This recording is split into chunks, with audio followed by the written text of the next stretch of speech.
அன்புள்ள ஆண்டவரே,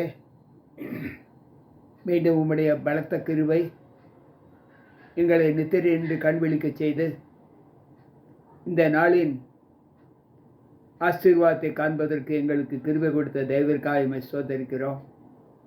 வந்திருக்கின்ற எங்கள் ஒவ்வொருவரோடும் உம்முடைய கிருபை இருந்து பாதுகாத்து கொள்ளும். மீட்பர் இயேசு கிறிஸ்துவின் நாமத்தில் ஜெபிக்கிறேன் நல்ல பிதாவே, ஆமென்.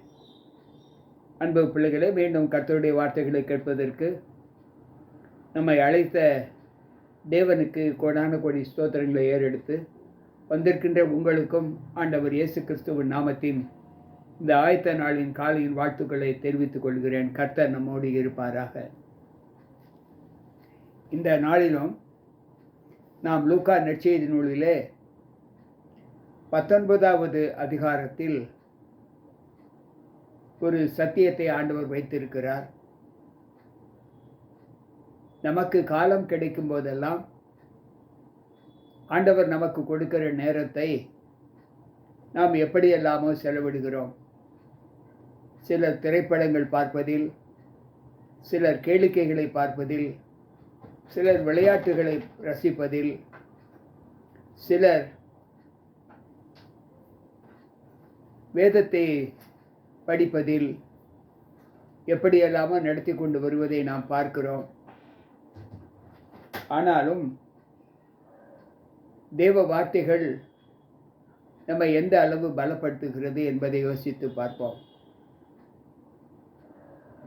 ஒவ்வொரு நாளும் தேவ சத்தியத்திற்குள்ளாக நாம் கடந்து வரும்போது ஆண்டவர் நம்மிடத்தில் காண்பிக்கிற அந்த வல்லமை என்னவென்றால், தேவன் கொடுத்த நேரத்தை நாம் பிரயோஜனமற்றதாய் செலவழிக்கக்கூடாது என்பதை ஆண்டவர் இந்த வார்த்தையின் மூலமாக நமக்கு கற்றுக் கொடுக்கிறார்.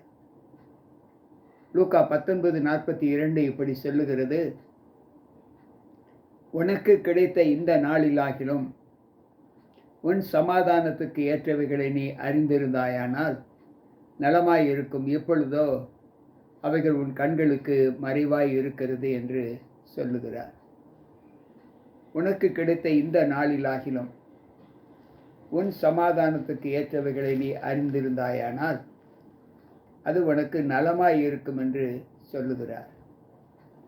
அன்பு பிள்ளைகளே, நமக்கு கொடுக்கப்பட்ட இந்த கால சூழ்நிலையில் நாம் இன்றைக்கு அழைக்கப்பட்டு இருக்கிறோம், தேவ வார்த்தைகளை கேட்பதற்கு அழைக்கப்பட்டு இருக்கிறோம் என்றால், அந்த அழைப்பிலே நாம் தேவனுக்கேற்ற நற்குணங்களை பெற்று அவருடைய சத்திய வார்த்தைகள் நம்முடைய ஆவிக்குரிய வாழ்க்கைக்கு என்ன கற்றுக் கொடுக்கிறது என்பதை நாம் அறிந்து அந்த நேரத்தை நாம் ஆதாயப்படுத்தி கொள்ள வேண்டும் என்று ஆண்டவர் சொல்லுகிறார். அப்படி ஆதாயப்படுத்தி கொள்ளவில்லை என்றால் அந்த நாட்கள் நமக்கு மீண்டும் அந்த காலம் நமக்கு கிடைக்காது. அந்த நாட்கள் நம்முடைய கண்களுடைய பார்வையில் நின்று மறைக்கப்பட்டுவிடும் என்று ஆண்டவர் சொல்லுகிறார். இந்த வாசகத்தை குறித்து தாவீது சொல்லும்போது, என் ஜனம்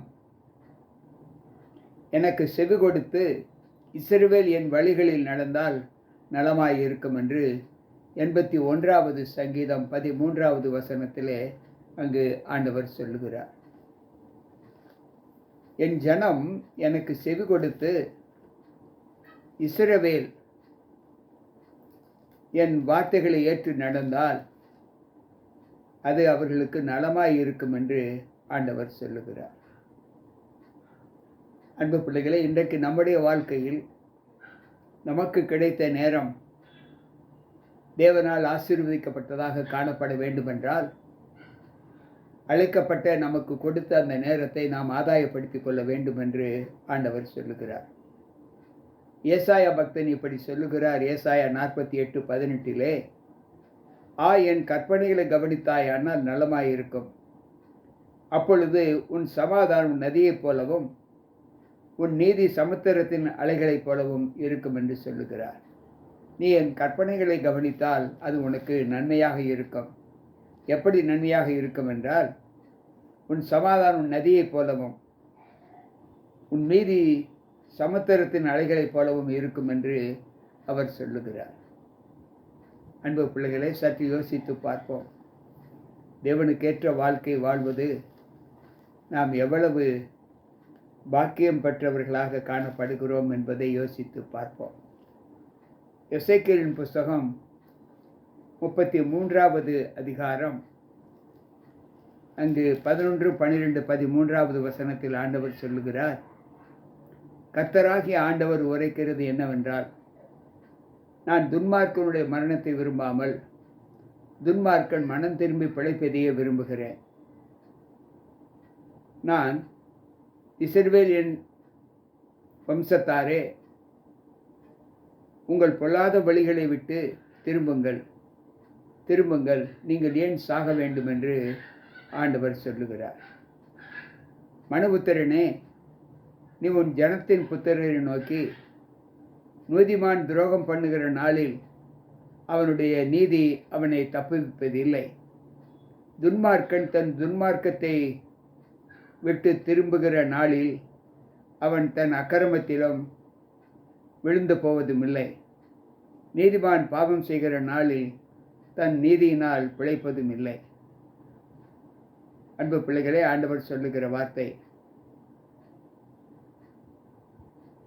கர்த்தர் சொல்லுகிற வார்த்தை, நான் துன்மார்க்கனுடைய மரணத்தை விரும்பாமல் துன்மார்க்கன் தன் வழியை விட்டு திரும்பி பிழைப்பதை அல்லவோ நான் விரும்புகிறேன். உங்கள் பொல்லாத வழிகளை விட்டு திரும்புங்கள், திரும்புங்கள், நீங்கள் ஏன் சாக வேண்டும் என்று ஆண்டவர் சொல்லுகிறார். மனுபுத்திரன் தன் ஜனத்தின் புத்திரரை நோக்கி, நீதிமான் துரோகம் பண்ணுகிற நாளில் அவனுடைய நீதி அவனை விடுவிப்பது இல்லை. துன்மார்க்கன் தன்னுடைய துன்மார்க்கத்திலிருந்து விலகி தேவ சமூகத்தில் திரும்பும்போது அவன் தன் துன்மார்க்கத்தினால் விழுந்து போவதும் இல்லை. நீதிமான் நன்மையிலிருந்து துன்மார்க்கத்தில் விழுந்தால் அவன் நீதி அவனுக்கு நினைக்கப்படுவது இல்லை என்று ஆண்டவர் சொல்லுகிறார். அன்பு பிள்ளைகளே, நல்லவர்களாக இருந்து கெட்டவர்களாக மாறும்போதும் அந்த கெட்டவர்களாக மாறுகிற அந்த பிள்ளைகள் தாங்கள் முன்பு நல்லவர்களாக இருந்த சமயத்தில் செய்த நீதி நினைக்கப்படுவது இல்லை. அதே போல கெட்டவர்களாக இருந்தவர்கள் நன்மை செய்து திரும்பினால் அவர்கள் கெட்டவர்களாக இருக்கும்போது செய்த கெட்டவைகள் அவர்களை ஆட்கொள்வது இல்லை. நல்லவர்கள் தவறு செய்து தீங்கில் விழும்போது அந்த தீங்கிலே அவர்கள் விழுந்து கிடப்பார்கள் என்றுதான் ஆண்டவர் சொல்லுகிறார். அன்பு பிள்ளைகளே, நீதிமான் தன்னுடைய நீதியிலே பிழைப்பான், அதில் சந்தேகமில்லை. எனவே இன்றைக்கு நமக்கு கொடுக்கப்பட்ட நேரத்தில் நாம் நன்மைக்கு ஏதுவான ஈவுகளை மட்டும் நாம் சிந்தித்து செயல்படுவதற்கு தேவ சமூகத்தில் நம்மை ஒப்புக் கொடுக்க வேண்டும் என்று ஆண்டவர் சொல்லுகிறார். லூக்கா 19வது அதிகாரம் 44வது வசனம் இப்படி சொல்லுகிறது, உன்னையும் உன்னில் உள்ள உன் பிள்ளைகளையும் தரையாக்கி போட்டுப்பட்டும் உன்னிடத்தில் ஒரு கல்லின் மேல் ஒரு கல் இராதபடி நான் செய்யும் நாட்கள் உனக்கு வரும் என்று ஆண்டவர் சொல்லுகிறார். நமக்கு கொடுத்த சந்தர்ப்பத்தில் நாம் மனம் மாறவில்லை என்றால் நமக்கு தேவன் செய்ய நினைத்த தீங்கு நம் மீது வரும், அதில் மாற்றம் இல்லை என்று சொல்லுகிறார். துன்மார்க்கன் தன் துன்மார்க்கத்தை விட்டு திரும்பினால் நான் அவனுக்கு விரோதமாக செய்ய நினைத்த தீங்கு செய்யாமல் இருந்து மனம் மாறுவேன் என்று எரேமியா 18:8 நமக்கு அங்கு சொல்லுகிறது. அன்பு பிள்ளைகளே, இன்றைக்கு நம்முடைய வாழ்க்கையில் நாம் நீதி செய்கிற ஒரு அனுபவத்தோடு நம்முடைய வாழ்க்கை காணப்படுகிறதா என்பதை யோசித்து பார்ப்போம். அதைத்தான் அவர் சொல்லுகிறார், இன்று உனக்கு கிடைத்த இந்த நாளிலாகிலும் உன் சமாதானத்துக்கு ஏற்றவில்லை அறிந்திருந்தாயானால் அது உனக்கு நலமாய் இருக்கும். அன்பு பிள்ளைகளே, அங்கு 43வது வசனம் லூக்கா 19:43 சொல்லுகிறது, உன்னை சந்திக்கும் காலத்தை நீ அறியாமல் போனபடியினால் உன் சத்துரு உன்னை சூழ்ந்து கொண்டு மதில் போட்டு உன்னை வளைந்து கொண்டு எப்பக்கத்தில் உன்னை நெருக்கக்கூடிய காலம் உனக்கு வரும் என்று சொல்லுகிறார். உன்னை சந்திக்கும் காலத்தை நீ அறியாமல் போனபடினார். அன்பு பிள்ளைகளே, சற்று நாம் யோசித்து பார்ப்போம். நமக்கு தேவன் கொடுத்த காலம் தேவனை சந்திப்பதற்கான காலநிலை. அந்த காலநிலையில் நாம் ஆண்டவரை அறியாது இருந்தோம் என்றால் நமக்கு என்ன நடக்கும் என்பதை ஆண்டவர் சொல்லுகிறார். எருசலேம் சேனைகளால் சூழப்பட்டு இருப்பதை நீங்கள் காணும்போது அதற்கு அழிவு சமீபமாய் வருகிறது என்பதை நீங்கள் அறியுங்கள். எருசலேம் சூழப்பட்டு வரக்கூடிய காலம் வரும். அப்பொழுது அதனுடைய அழிவு சமீபமாய் இருக்கிறது என்று ஆண்டவர் சொல்லுகிறார். எனக்கு பிரியமான தேவ பிள்ளைகளே, 27வது சங்கீதத்திலே 2வது வசனத்திலே அங்கு தாவீது இப்படி சொல்லுகிறார். என் சத்துருக்களும் என் பகைஞருமாகிய பொல்லாதவர்கள் என் மாமிசத்தை பட்சிக்க என்னை நெருக்குகையில் அவர்களே இடறி விழுந்தார்கள். என் சத்துருக்கள் எனக்கு விரோதமாக செயல்படும்போது அவர்கள் தங்களுடைய இடரிலே அவர்களே விழுவார்கள் என்று ஆண்டவர் சொல்லுகிறார். எனக்கு பிரியமான தேவ பிள்ளைகளே, இன்றைக்கு நமக்கு கிடைத்த இந்த நாள் தேவனால் நமக்கு கொடுக்கப்பட்ட ஒரு பெரிய ஆசீர்வாதம். இந்த ஆசீர்வாதத்தை நாம் பயன்படுத்தி கொள்ளாமல் உலக காரியங்களிலே நம்முடைய சுய காரியங்களில் ஈடுபட்டு தேவனுடைய சப்தத்திற்கு செவிகொடாமல் இருக்கும்போது நமக்கு வரக்கூடிய நிந்தை மிகவும் கொடுமையாய் காணப்படும் என்று ஆண்டவர் சொல்லுகிறார். அதற்கு முன்பு நாம் செய்த எல்லா நன்மைகளும் நம்மை தப்புவிக்காது என்று ஆண்டவர் சொல்லுகிறார். எனக்கு பிரியமான தேவ பிள்ளைகளே, இன்றைக்கு ஆண்டவர் உங்களையும் என்னையும் இந்த காலை பொழுதில் அழைத்திருக்கிறார்.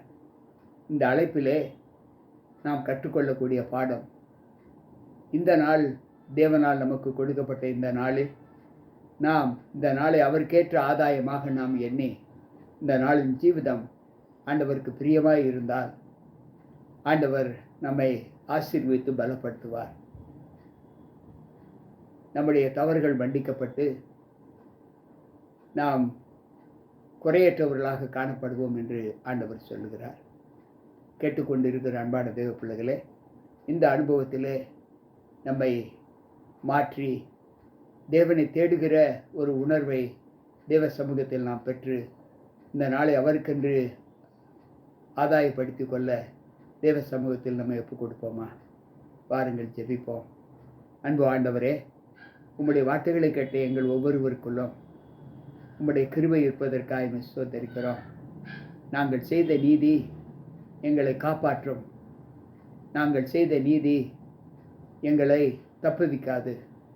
எப்படி என்றால், நாங்கள் நீதியிலிருந்து தவறுக்குள் செல்லும்போது எங்களுடைய பழைய நீதி நினைக்கப்படுவது இல்லை.